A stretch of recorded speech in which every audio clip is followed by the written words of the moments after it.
Whereas like in the past, if I were still young and an active player, as the play was developing, the play itself would still be moving in relative slow motion in my mind.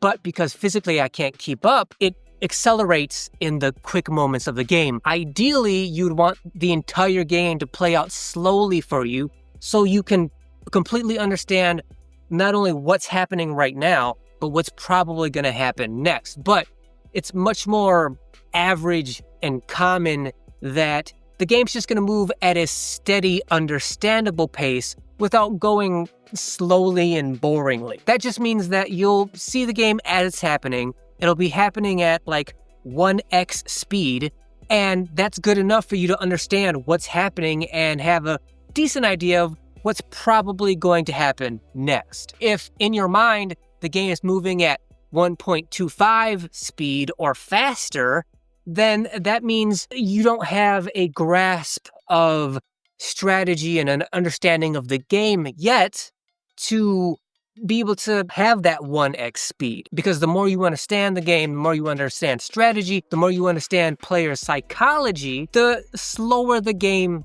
becomes, and that gives you more time to understand and prepare and to exploit mistakes. So if you find yourself in that position where the game is moving so fast and you're so confused and you feel like you can't keep up from a mental standpoint because everything's just so fast and chaotic out here in your mind, that's okay. It happens to most new, younger players.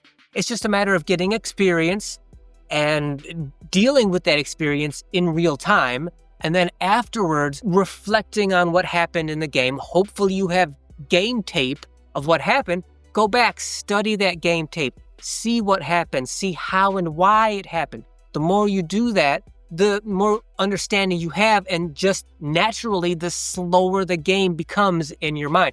That's also another reason why it's important to watch as much basketball as possible. Not just your own game tapes, but like the NBA and college organized basketball, where you're watching really skilled, experienced players, and so you can watch them, understand what they're doing, how and why they're doing it, what mistakes they're making, how and why they're making those mistakes, just to give yourself a better understanding of the game in general. The better you understand, the slower the game will become in your mind. But it's a matter of understanding and studying, and that takes experience and time. Rounding this out with how to evaluate yourself psychologically, which is my favorite aspect to focus on, because psychological basketball is something that very few players ever consider, and the fewer players that consider it means those players don't have the knowledge and weapons that you do if you do focus on the psychological end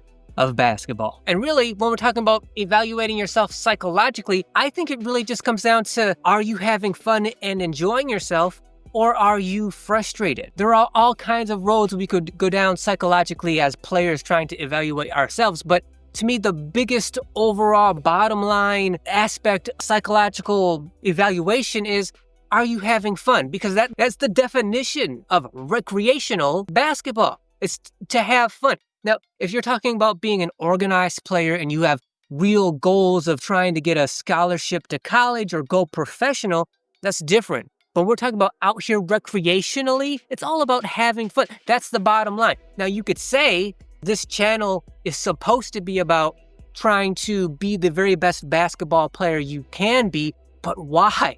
Why are you trying to be that best version of yourself? Because being the best basketball player you possibly can be is fun.